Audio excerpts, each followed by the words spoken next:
seconds lag between this and yes. And we are live. That's great. Hello, everyone. Welcome back to one of the Factors.ai lives. I haven't been doing this for quite some time, but thanks to travel all over the place, started with SaaSter, SaaS Open, then G2 events in Chicago and inbound at HubSpot as well. And finally, I got time to be back and very, very, very happy to be here. And one of the things which really resonated with me all through my visits through multiple US events was like agents and agent force and agents in AI and agents in go-to-market, which was there. And the first live which we're doing as soon as we came back was around Agentic AI, which is there. And we have none other than Anirudh to talk to us about Agentic AI. And welcome here, Anirudh. Thanks a lot for coming into the Factors.ai live. We would like to first learn about you, and then immediately we'll dive into Agentic AI systems from there. Yeah. Shri, first of all, thank you so much for having me. I would be super curious about your travels as well. I mean, the fact that you've done a lot of these events, G2 inbound, definitely want to know if there's any value creation you have seen from a GTM standpoint, right? Like, because we're thinking of events. Events are do micro events now start making sense versus doing macro events. So, would love for you to add some insight there as well. But yes, thank you for having me. And yes, we kind of launched a partnership between Factors and Liza as well recently. So pretty excited about that. And I think just at a high level about Liza, it actually came from the word data analyzer, hence the word Liza. And Shiva is the founder. Shiva started nice. Yeah. So actually, how does is there a story for Factors as well before we get into it? Actually, factors is like which factors are affecting your marketing. Oh, that way.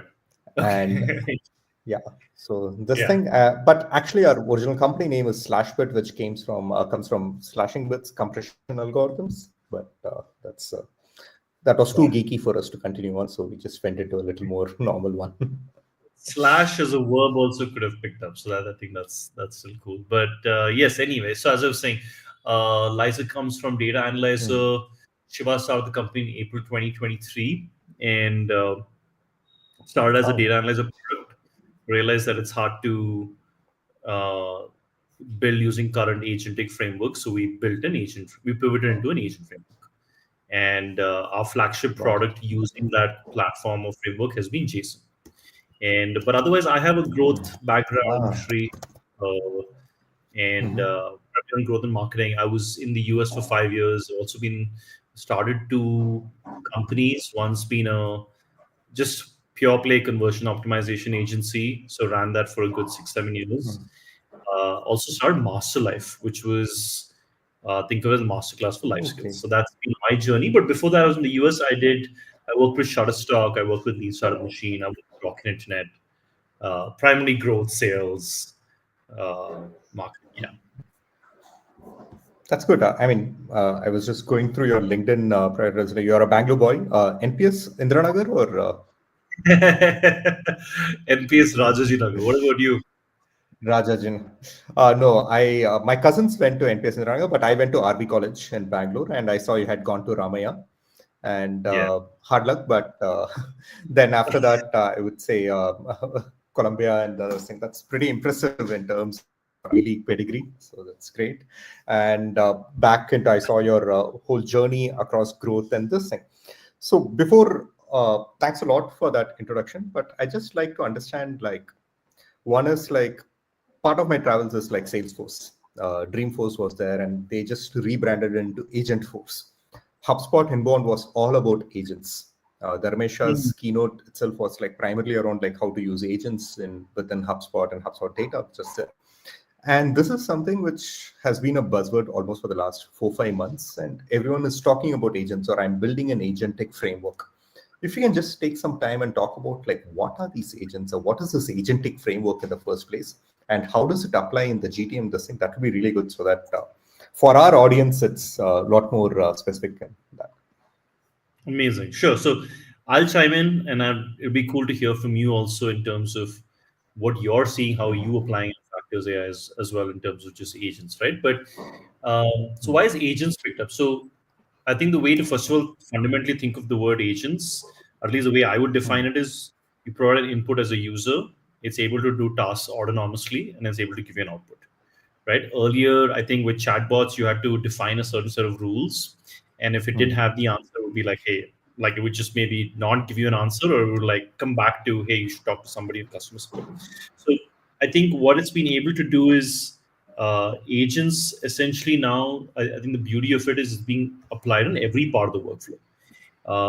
If you look at, I think in my mind, Alexa is an agent, Chat GPT is an agent, right? But if you had to Okay. break down agents, it consists of not just an LLM, right? But it has tools which it can integrate with. It has modules like short-term memory, long-term memory.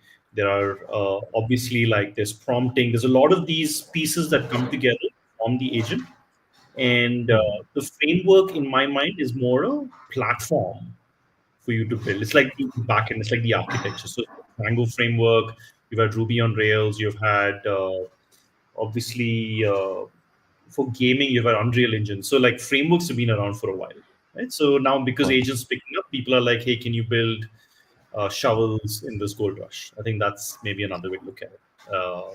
But yeah, you tell me how what's been your kind of experience going through all of the last 6 months and going for these events. How's agents being defined from your end? No, it's actually a very interesting analogy. You talked about shovels in a gold rush, which is there.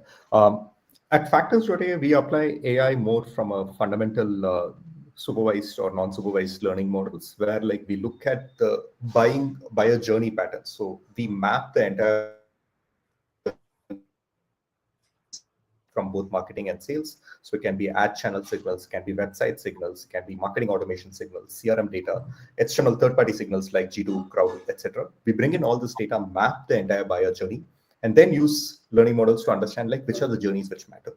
What are the key inflection points within journey, and that's how we apply this thing. And as we are progressing, we are also evaluating like which are the key areas where we can apply the new LLM models in terms of user interface.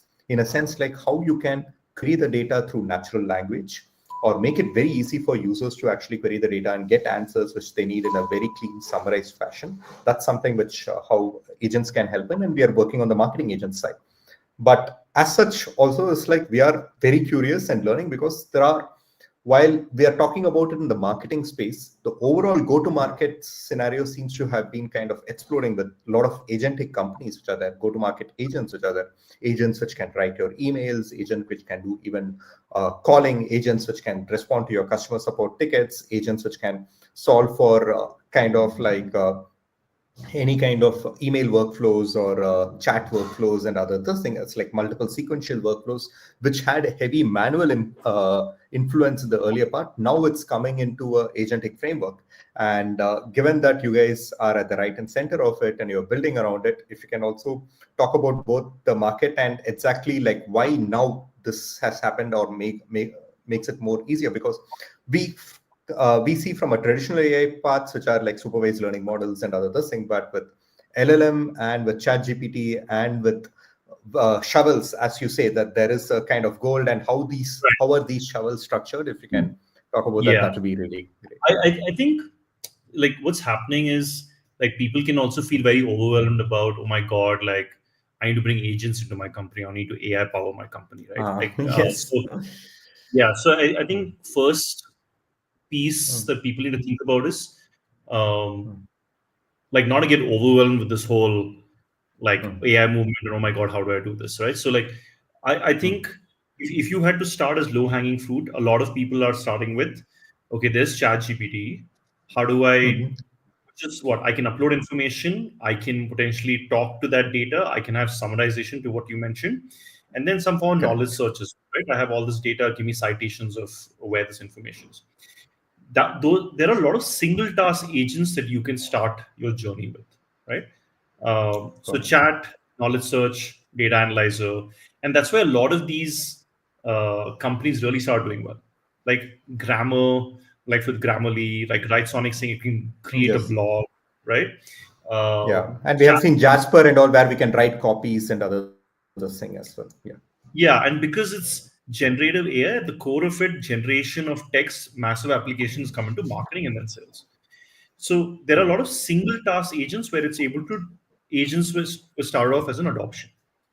Then over a period of time, what's happening is people are like, okay, now an agent can do one specific task really well and connect to a specific tool, like which has always been around, right? Like with Zapier, it's been like, hey, if an email comes in, is sent by MailChimp, someone fills it up, put it in a Google Sheet.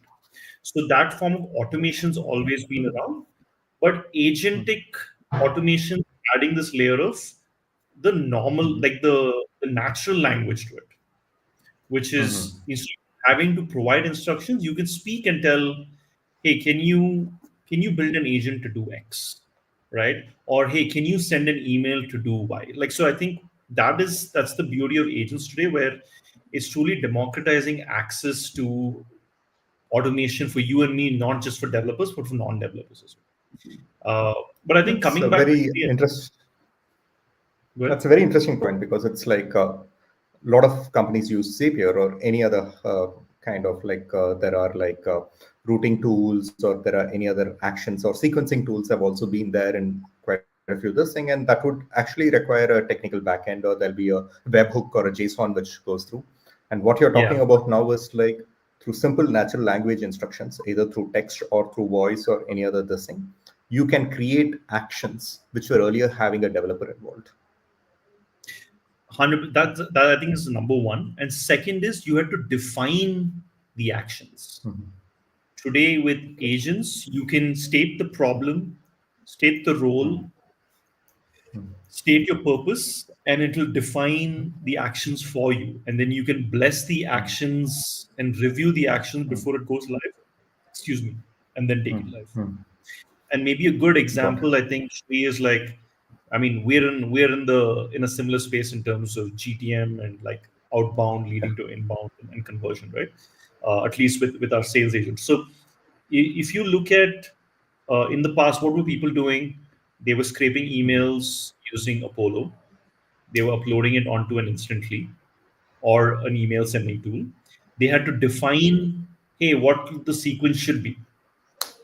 If somebody responds, send them this email. If somebody doesn't respond, follow up with this message. You had to define the rules. And then you had a human taking over in terms of the intervention, which is once somebody responds, you'll be like, okay, awesome. Would love to book a call. Here's my calendar. Now, with agentic automation, you just have to define the first part. I'm looking to target this specific persona in the US with 100 people to 300 people in a company with this much revenue.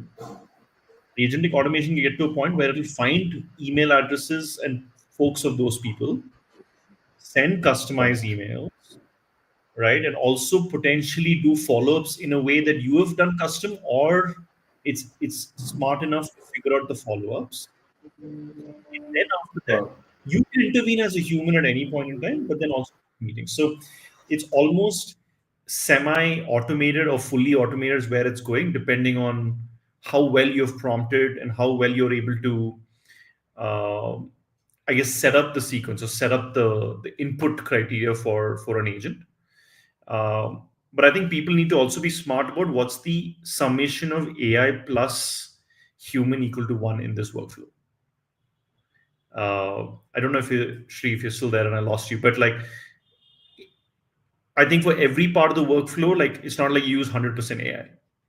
You maybe use like for sales, just absolute outreach, you use AI, but then as soon as let's say someone responds, a human takes over, right? So that's how I would look at it.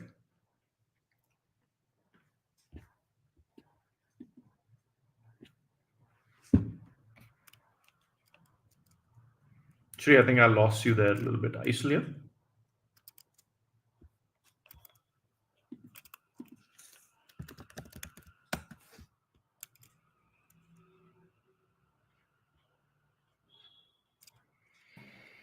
Sorry, there was a small pause thanks to the internet. So that's this. Okay, no worries. Yeah, so Yep.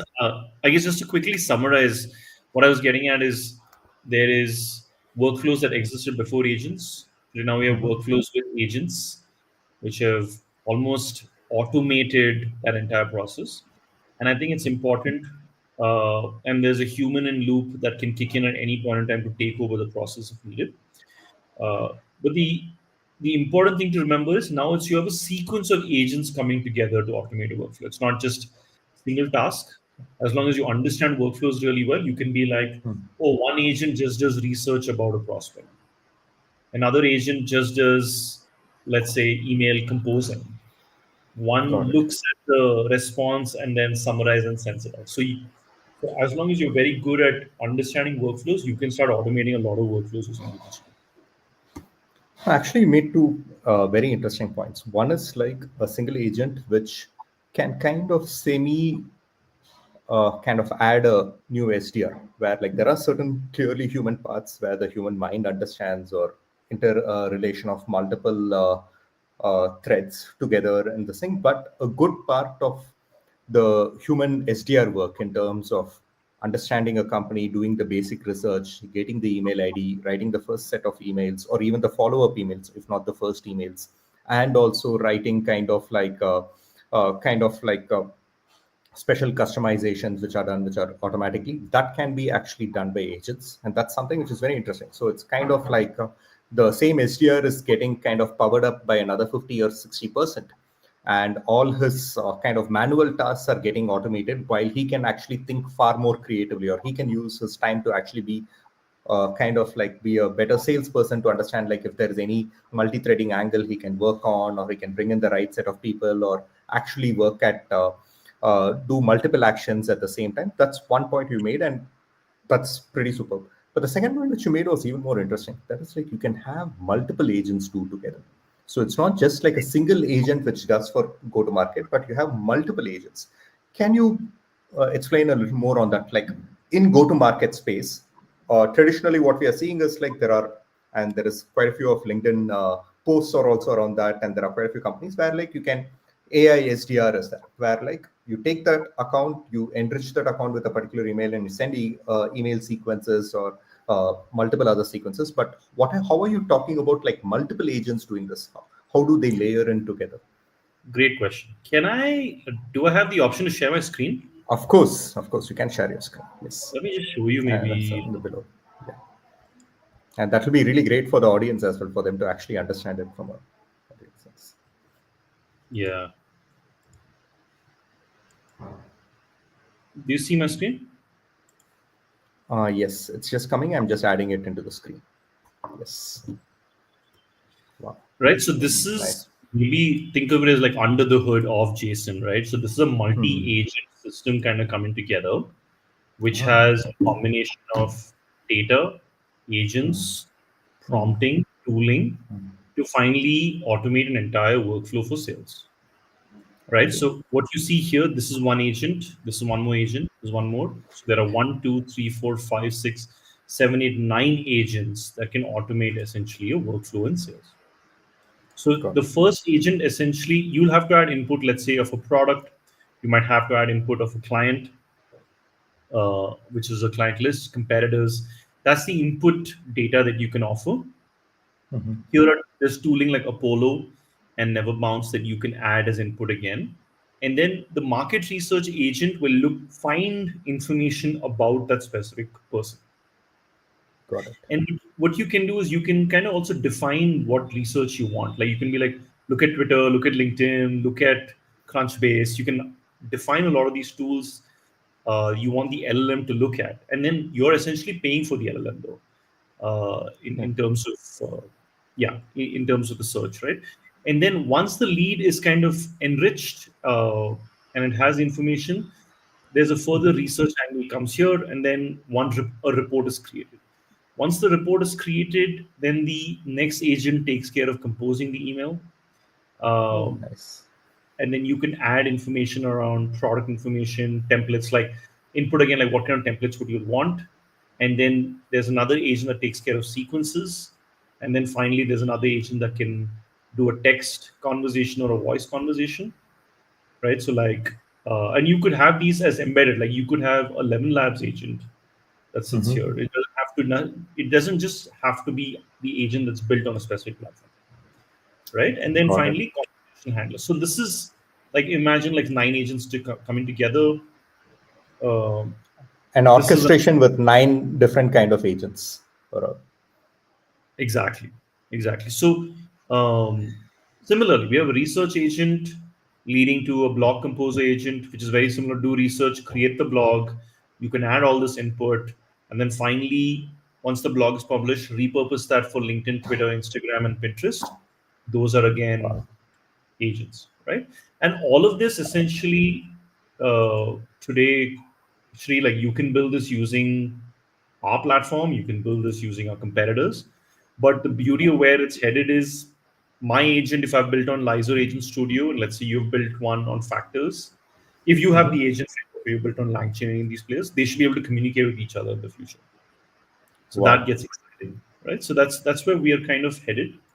Um, yeah, and And this is, when I'm looking at it, it's like quite mind blowing because actually, before coming in here, my primary understanding is something like, okay, it takes some amounts of data, it inputs data, and it just pushes it into a kind of a sequential workflows. And there is a certain amount of research which is there. What you actually were showing me is like a list of a kind of an agent farm and an orchestration on top of that to say that, okay, there is an agent to do research, there is an agent to write something, there is an agent to even call, there is an agent to do uh, sub activities in a very clear way and other thing, and all of them orchestrated together. And it yes. can also be some of the agents can be very well built by the Lyzer platform. Some of the other agents might be very suitable for, let's say, a Perplexity agent is something which is built on a totally different kind of a thing. You can add 2, 3 agents together and have them talking together. In a sense, it's like you are having a multi talented team working together to solve a particular problem. And what I want to understand is where is the human element here? Where do humans come in here?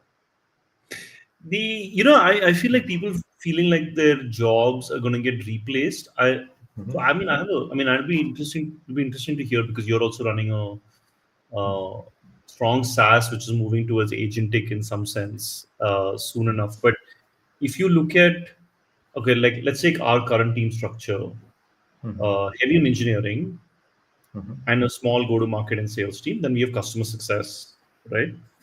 And what will happen though is I think teams will get smaller. Productivity expectation will be higher from a specific team. Like we're already seeing like seed rounds being $17 million for an $85 million valuation, but it's only like 5 people, right? So like the value per employee or individual will tremendously go up.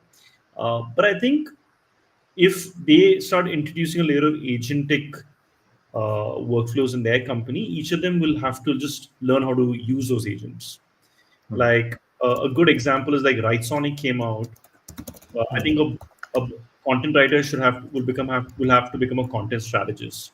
So they'll now be like, hey, now you should write 8 articles a month. I want you to write like 25 articles a month, but repurposed to sound like human. But I want more out of it. Right. So like even when Okay. Google Ads came out, people are still doing ads, but now everyone had to be Google Ads certified. So I think people have to learn each of these tools, uh, which is only is fair. Like I'm already seeing a Gen AI associate as No, a no, I don't see in it's a kind of like it's not like humans getting replaced, but I think they get better in a sense. It's like earlier you were one puppet and you were doing some amount of activities with some set of tools and other the thing. Now you can actually be a puppet master completely and make the whole show itself run. So the person who can be just an SDR and one among 5 SDRs in a team and plus a caller agent plus another this thing can actually be a complete SDR manager, run multiple things and everything happening. And every SDR doesn't come in and saying that for the next 30 years I'm going to be an SDR. It's just like he wants to be an SDR manager. He wants to run this thing, and the value he drives is far more. And the same thing would happen for a marketer.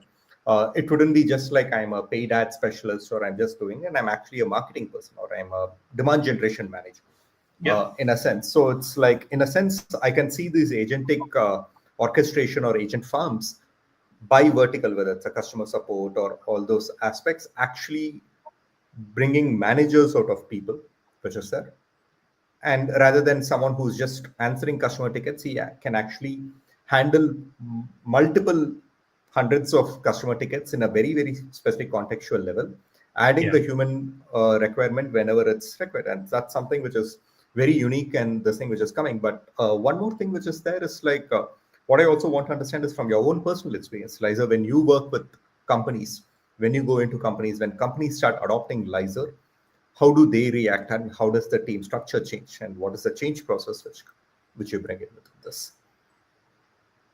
So there are two aspects to this, Shri. So one is when you think about Lyzer, hey, we're doing a lot of like single task agent implementation. So like, hey, take all my data, which is Mm-hmm. behind a login sign up. Can I have conversation with the data, right, for across the organization? Then there's implementation of these. So let's say a pre-built single task agent. There's pre-built super agents like Jason and Scott and stuff like that.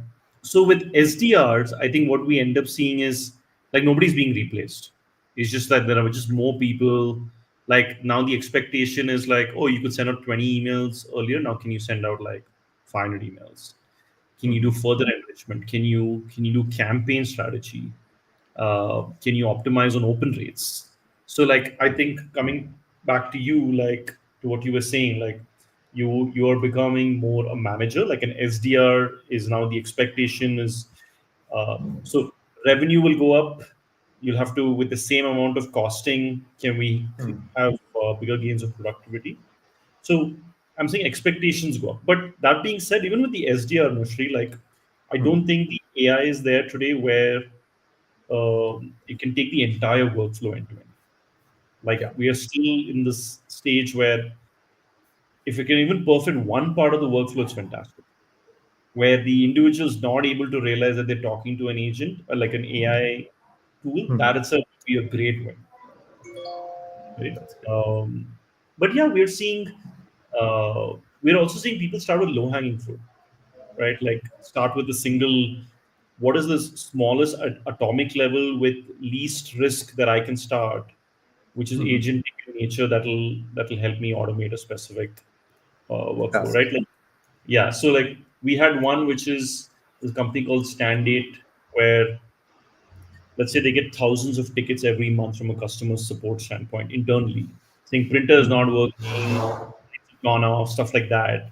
And then what the agent is able to do now is uh, it will automatically take the query, prioritize it based on historical data, and assign it to the right person.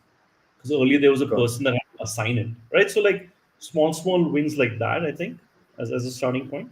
But what are you seeing, Sri? What's your No, our experience, which we have seen, is quite interesting actually. So one thing which is happening is like we solve for very very clearly, like at a simple level, we solve for two three use cases. But primary use cases when we work with SDRs and other things is account scoring, or right? understanding the journey of a buyer when they are showing intent.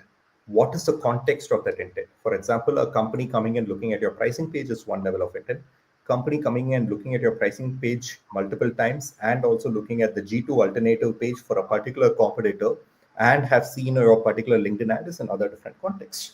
So this is the buyer journey, and we are able to very clearly show the buyer journey, which is text data, illustrated very very clearly, and then also say like this account is in your right fit and as the right intent, and this is a stage of their buying journey which is there. This is something which we solve for. Earlier, this data used to be fed into an human SDR. The human SDR used to see the data, he used to wait for his Slack alerts or HubSpot tasks, etc. Then, based on that, he used to take action. Either he will put it into a outreach email sequence, Correct. or he will take this data and then do a call, or he'll take this data, identify, do a research on key people within that company, do a multi-threading LinkedIn message, connection request, sales navigator, etc. And this data can do a certain level of action, and this is like it's great intent data. We are dependent on someone to use the data and then convert it into some form of action, which is generating a lead. Now we see hundreds or like multiple use cases within this data. Now I can feed this data into an agent form, just like as you mentioned, which is where our Mm. partnership with Lizer also comes in, saying that Lizer builds multiple agents, so they can take our intent data and the context which we provide, make the agent far more intelligent to provide context, and also build either an email campaign or either a calling campaign or either a text message or do any other action which is there. So that way the usage or the very similarly, I mean very selfishly, the concept of using intent data becomes far better with Yeah. context and other the thing, because it's not just one single person who's doing it or three, four people doing it. There is human errors and there is this thing. Now there is an agents which are taking bits and pieces of the data or multiple whole forms of the data and then converting into some other action, so that they can make the human SDR far better to say that, okay, I have actually done all this research based on all the context coming in from multiple intent sources. Now you tell me what else we can do in a more creative manner so that we can attack this. That is something which Yeah. we have been very clearly seeing. And this is like a huge productivity improvement. In a very Hmm. sense, our data gets used much better than where else, because there is insights and there is buyer journey and other data, but the action on the data happens far better because there is automation which runs on top of it, or agents which do the automation which run on top of it using natural language. Second is like there are nuances in the buyer journey. People looking at some pricing page or looking at a particular blog, spending through 70%, looking at specific content blog pages in a certain business. So, for example, we look target marketers and marketers who care about attribution, buyer journey analytics, and campaigns on top of that data, ads optimization, etc. So, for example, someone who has come and spent 5 minutes on a particular LinkedIn ads optimization blog and also has read a particular peer part of the blog and scanned that and other this thing. When I take this data and I can very clearly give it to an agent, and it can automatically read and understand that context and then go and use the data for a reach out very, very clearly, Yeah. the ability becomes 10x, because naturally for a human to understand it and do it, it is little too much of work and it's a lot of time consuming. Yeah, This and it's basically constrains it. right, and it's actually coming down to like with anything that we're seeing, the better input that you provide in terms of context, the better prompt that you provide, there's more enrichment to the quality of the output of Yes. the agent, right? So, Yeah. no, absolutely, and I think even if it's getting to a point where let's say your enrichment pass on to a campaign creation agent, and it's like, hey, these are the kind of campaigns we should create, and then the Yeah. humans able to bless it, I think that's automatically a win, right? So That's it. yeah, I see. That's great. The one negative thing which we are also seeing is like so many amount of emails, and this is something also quite a few practitioners are talking about, like AI agents beyond a point in terms of sending too many emails or pushing the data into a power dialer and running too many calls or even voice calling agents and this thing. People might stop reading emails, or people might ignore or spam or push it into a promotion tab, or people might ignore call. How do you deal with that? How do you kind of like actually kind of monitor that and this thing, because email reply rates are drastically reducing, people are not reacting to messages, people are not reacting to this thing. So how does the whole SDR or the kind of agentic farm actually kind of moderate itself so that it gets heard rather than it gets dismissed as noise? Yeah, I mean, I think the first step towards that is like you do the email warm up to make sure like there's a decent like health score of the account itself. Uh, we also, let's say if you have Ani at Liza.ai, I'll have Ani at Liza.company, Liza.co, like you'll have multiple subdomains, llm.liza.ai that you will create as a starting point. But I think the second piece to this is, see, emails in general. I agree with you. We're not in 2012, right? Emails one of the Yeah. mediums, and like everybody receives a bunch of inbound. But I think the beauty of SDR also is connects to LinkedIn, and I can send out DMs on LinkedIn. Like it doesn't have to be one platform specifically. Uh, but I think we have to also figure how we use today. I don't. I think outbound. I think you have to kind of zoom out and think about how to use outbound today. Like I don't think anybody should be selling. I think it should be like, here's a downloadable template, here is something that I wanted you to check out. Like it's like I'm sure I receive at least 3 or 4 cold emails a day, and a lot of it's like, hey, can we offer an SEO service, a PR service, an agency service, right? So it should primarily be like, here's a strategy that we created. So like change the dynamic altogether, I think, in terms of selling, like, and maybe think uh, email less is like, I don't know, like I feel like today our outbound people shouldn't be celebrating 8%, 12% open rates, right? Like I remember at one point in time people were like, oh my god, I said 25 to 40% open rates. So um, we should maybe use it a little differently. Like you don't have to use outbound just for cold prospects, right? You could use it for like right, like how you have RB2V, like people who came to the website for the first time, like you have intent data, and then you're able to send them a message saying like, hey, I saw that you came to the website, pretty cool, thanks for coming. And then like it's just and It's then a let's connect. conversation starter or something. Yeah. Actually, when you were talking about it, it was a pretty interesting, and you mentioned a very clear point. It is not something like you shouldn't be selling with emails. You can actually use an agent plus email to say that I'm a content marketer or I'm an SEO provider. I have developed a new blog for you, depending on this thing, and which was created by an AI agent or something of that sort. Yeah. Can you take a look at it? And this is like blog which is AI developed plus curated by human and other this thing. This is the blog. This I can do it at 100 blogs for you at this cost. Would you like to take a look at it? And that's the thing. That's a far more better kind of a sales pitch rather than saying like I'm a blog writer or I'm a content marketer or I'm an SEO specialist or something. Can we Yeah. do a service and other this thing? And this is something like where you combine agents along with your own general tasks and other this thing, and then you use it also with an email kind of a marketing or something this thing, so that you can kind of like articulate your value prop much better, or you can actually sell Yeah. a demo itself to the whole this thing. Because I still think AI today is still last mile. Like it's you got to get your strategy right. It is still about today. I think like using, even from a marketing and sales standpoint, like areas that are extremely competitive. Like you can't do the same stuff and get away with it, right? Like we got to do things which are extremely different. And I think email has gone through its motions of Motions this thing. being extremely competitive. So I think, and that's what like it has to become an in parallel motion. Like I would zoom out and be like, hey, what if I built a brand? Like if let's say I'm launching a new product. A lot of I went to a session Shri recently at um, this one at HSR. They had like a startup inbound versus outbound like competition. Like one person's fighting for inbound, one person's fighting for outbound, like almost like a showdown. And in my mind, outbound works a lot more effectively once you built a brand.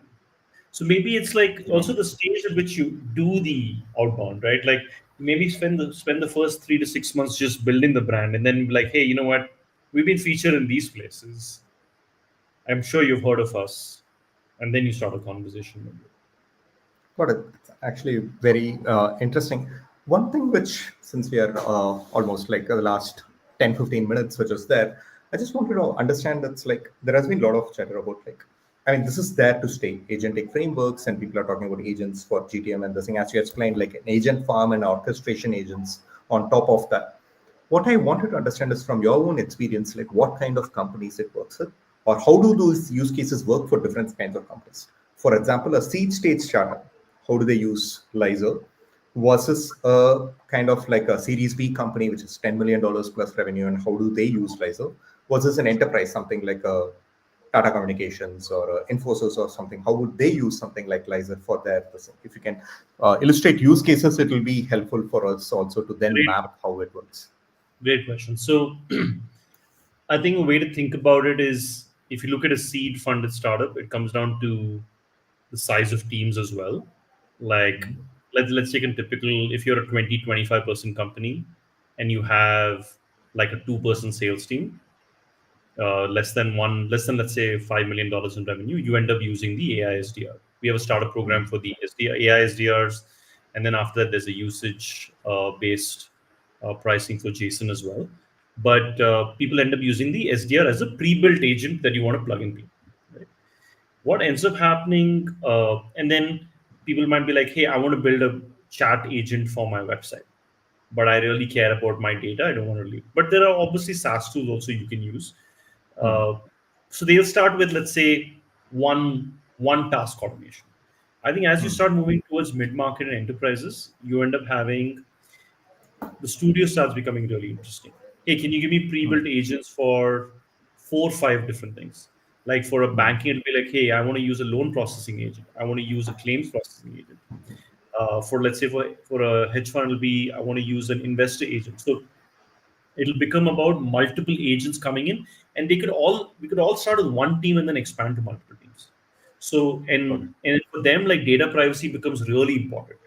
So in a smaller stage, it'll be, hey, we want to use a single task agent pre-built. Thank you for your time. You pay a flat fee per month.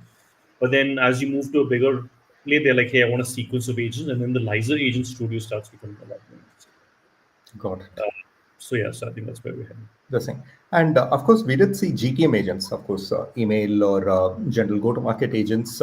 Is there any clear kind of patterns in applicability? Do agents help in selling enterprise deals, or is it more primarily for low ACV, high TAM kind of use cases only? If you look at all the AI SDR players today, a lot of their focus is SMBs and mid market. Got it. Um, Is that it's why? Is that a place where there is a primary use case very clearly there? Yeah. Um, Primary use case because I will most probably have a 25 to 100% sales team. Easier to sell 5 SDRs, easier to sell an email marketing agent or a calling agent. Like processes are in place. Um, I know, like for example, LinkedIn has like say they get like a charge be one of the LinkedIn gets like 40,000 leads a month. So Got it. their request is, hey, is there an inbound agent that can look at all the leads, do the filtering and assigning to people And do directly? the qualification and then the routing Yeah, or something. right. So Got it. that becomes very clear, and that could be an interesting use case for you as well. Um, Yeah. Enrichment. I mean, we use enrichment tools, obviously, Mhm. which is, I think is important. Obviously, the data input always comes in. I mean, whether it's from an intent player like Factors.ai or an Apollo or RB2B or any of the other, the thing, it's an Yeah. input which basically gives context about certain thing. How do you process the data that also can be a enrichment agent, as you said. Yeah, yeah, correct. That's An enrichment agent. Um, See, creation of anything which is, well, even from a marketing standpoint, Shri, it's easier to implement because people are not so worried about the data not being private, right? Like my blog is anyway going to go public. It's okay with me adding input about, let's say, specific customer. So there it doesn't even necessarily have to be I need to use an agent framework and build an agent. It could be like I use one of these SaaS tools that's able to create content for me at scale, right, with my input. So um, today the massive use cases are definitely on the SDR side. That's the first workflow that's being automated. got Second it. is content creation repurposing. Third is comparative I think research. Pepper Content is working a lot on the content creation part, which is the Pepper.ai. It's been a company. Paper.ai, yeah, they are. Um, Programmatic SEO, that's another one that's picking up because you create landing pages and all different types of content at scale. There is, but I think it is time for people to go vertically integrate. I think that's where we have lots of agent builders today also in the market. Uh, I'm sure like SDR is a bloodbath today in terms of number of players in the space. So we have to now we have to get smart about, and then I think it keeps coming back to context. If I have better context, better data for a specific industry, and if I say why I have AI SDR specifically for the insurance space, better train, better enrichment, better lead qualification, better emails being sent, and I'm able to prove it out, then that's a win. So everyone's kind of being forced to go to a vertical. They will, Yeah, I unless think there was an YC note or an Anderson Horowitz note also on like how vertical AI or vertical AI agentic frameworks have a lot more this thing, whether it's for insurance or auto loan recovery or any of those this thing which you can automate.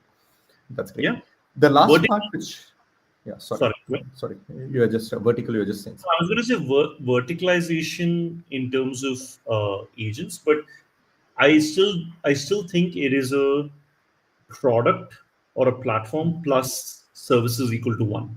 That A plus A dash equal to one is still the uh, is the way it needs to be delivered today. Like I don't think like you're seeing product companies have a big customer success team. You're seeing service companies trying to productize stuff, but still have a big element of services. I don't think it is truly full 100% product play yet. As you started moving up the Got stack. it. Okay. The thing. The one thing which also is a natural question, and of course, large enterprises do ask about it, is about the hallucinations or about like what can go wrong here. I mean, this looks so beautiful. You are something like you have a power of 10 people in your hands, and you can do so many things with it, and you can automate. You can be precise. You can kind of like what a perfect human will do, you can get it done, and then the humans can focus on their creative part of whatever it is. But what can go wrong here, or what are the things which are you have seen going wrong? I mean, what can go wrong? I mean, internally, I can tell you, at least what feels like can go wrong is the data that you're feeding into a tool is being used as training data by the LLMs, and then that data is becoming public, right? So that's Uh-huh. maybe not good for uh, customer sensitive industries, I think, or customer Mhm. data sensitive. Um, I can tell you how people are trying to mitigate it though. Like I think one of the things that we're trying to do is I don't think the solution is an LLM for everything. Like it's a Okay. combination of LLM plus a machine learning model, which is where you set the guardrails and the rules. You've defined the rules very clearly, which in combination increases the accuracy and reduces hallucinations considerably. Um, I don't know what do you think can go wrong? I mean, one thing is like how, for example, whether it's like healthcare blogs, companies which are running blogs for this thing, like how do you source the data? How do you write the data? Is it actually very clearly human verified or a doctor verified? And then it has very clear inputs. Or it could be, I mean, this is for SaaS or technology companies. It can also be like kind of like whether even at a simple security level or at any blogs, this thing, is it complete truth or is it like a lot of things which are kind of balderdash? Then what would happen is if people who are reading those data points or how they are consuming the data, they'll start losing trust about the data. And then it actually has other ramifications. You can create 100 blocks, but are all the 100 blocks very clearly trustworthy and other the thing which I can do about it? That's one thing which I have seen or I could imagine a problem with. Second thing is also is like what is the quality of input? So in a lot of cases, can it be garbage in, garbage out? You Sure. assemble a lot of data and then you bring it in, but where is the creativity or the human element or where you think for the future and then the new content creation or actual creative content creation? How does that actually help? You can have hundreds of emails, you can have hundreds of blogs, you can have hundreds of, let's say, marketing landing pages, and there are certain things which you can do, but what is the quality of new content which is created? And Yeah. because of so much of general content being created, does kind of like, is it kind of lot of things get lost in the noise? So these are the three things which we see or I see as a problem which is there. I And can tell you, it's very clear on the marketing side of things, Shri. I think when you ask me the agentic level in terms of output, yeah, there's manipulation of people that can happen on a massive level, right? Like we are seeing today, there are tools like HeyGen where your lip movement can be mimicked completely. Like I just need to put 22 minutes of Sri Krishna's video content, and then I can feed any script, and then it's able to say things. And oh yeah. do a really good job. Mhm. Like a lot of people that are not very well versed with AI will not be able to figure out the difference. Okay. So like massive manipulation can take place. Uh, Dilution of the brand can take place because if you're very AI driven, people are like, oh, I don't trust you completely, right? Stuff like that can happen. My and the other one is I think you have to be extremely sensitive about data which is highly deterministic. And if LLM is not giving you deterministic results, if I'm in consulting and I'm giving you suggestion on which direction you need to head towards, and I'm use some layer of LLM to it where the data is inaccurate, that can have a massive trickle down effect, right? So I think a uh, lot of, as you were speaking, and I'm thinking on the board here, it's more like there'll be regulatory agents and there'll also be human intervention in terms of verifying whether it's a human this thing very clearly, or like human authorized agents in a sense where like you're building an agent to do a post or do an email or whatever it is, but it's very clearly human authorized. It's kind of like you have a pet, but you have to have it vaccinated and on the leash and other things if you're taking it out. You you are can't creating generally. a universe with AI and agents, right? Like so, if you have like today, you already have you have GPTs which check. It's like you have AI checker, right? Content created, how AI, uh, how much of the content looks like AI. So you have a GPT that converts the AI into a human-like content. So like your point, like you will have agents that do X, and then you'll have guardrails agents that put the guardrails for those activities. So yeah. So, yeah. Got it. That's great. I think we're almost into the last 10 minutes. What I wanted to understand is like, where is Lizer going? Where are they hiring? It's any AI company is something that's like a lot of people want to join in or want to be part of, and other the things like which are the key areas which Lizer is hiring, including engineering, and what are the key things which Lizer looks out to into the audience or who they're selling to currently. If you can just talk about that, also that Hmm. would be great. Yeah, I mean, our market's primarily the US. Mhm. We are we have a big skew, sorry, in the number of people that are in India. We're a team of 40, so like most folks are in India. Uh, And I would say, AI agent companies also need people, right? yeah, yeah, for sure. I mean, like we're very heavy on engineering. We have a go to Mhm. market. We have a 3 to 4 person sales team. We have a few folks on the partner side. We have a 8 person marketing team, and the rest is purely engineering. Uh, I would say, where are we hiring? We're hiring. I mean, on the marketing side, we're looking for a senior content writer who can write research papers and white papers. So there you go, right? Like you have, uh, yeah. So you have like content that is like you have enough content being created, but can someone write like super high quality content which is well researched through primary and secondary research? So, but um, we're looking for a founding engineer in the US.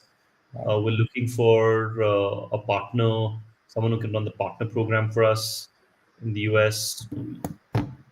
Yeah, I mean, honestly, we're also, I think, with startups like ours, and I'm sure with yours also, like if you're scaling, like there are roles that can be carved out if someone is good, or Mhm. they are very clear about here is where I can add value.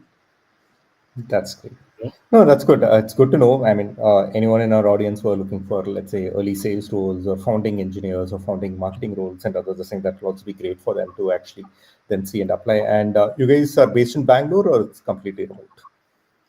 We're in Bangalore. We're in Bangalore. I would say around 35 of us are in India, and out of that, maybe only 12, 12 are in Bangalore. But we're That's moving great. into an office, and the hope is everyone can keep. I mean, we have a small office right now, but I'm trying to move into a bigger office so everyone can come That's great. in. That's good. I think we learned a lot here, Ani. I mean, the first thing was like I was just looking at it as a more of a SDR product and other this thing, and also there are certain use cases. But what you showcased, especially with multiple agents and agent orchestration and kind of different use cases, including how the verticalization can work, this opened up a lot more possibilities, and more importantly it also, I think, at a fundamental level, we are you could see something like if you kind of forecast into the next 5 years, both in terms of LLM development and also more agents coming into place. This what you guys are doing and what the whole the market is also changing in is something very very exciting, specifically around technology side, which is there. So Yeah, thanks a lot for sharing that, and it's been a great conversation with you. Uh, and we will be posting this also live, and we'll be sharing snippets of this back into the social channels as yeah, and Sri, thank you so much for having me. I know you're a busy man yourself, and well. yeah, and I think with factors also, I mean, so far everything has been very seamless. You seem to have a good team as well. So yeah, thank you for having me. Same here. I mean, this is something which I have always been interested in trying to learn more and dig deeper, and this has basically elevated our knowledge levels to a much higher level. So thanks a lot for that. Bye. Awesome, cool. Thank you. See you. I just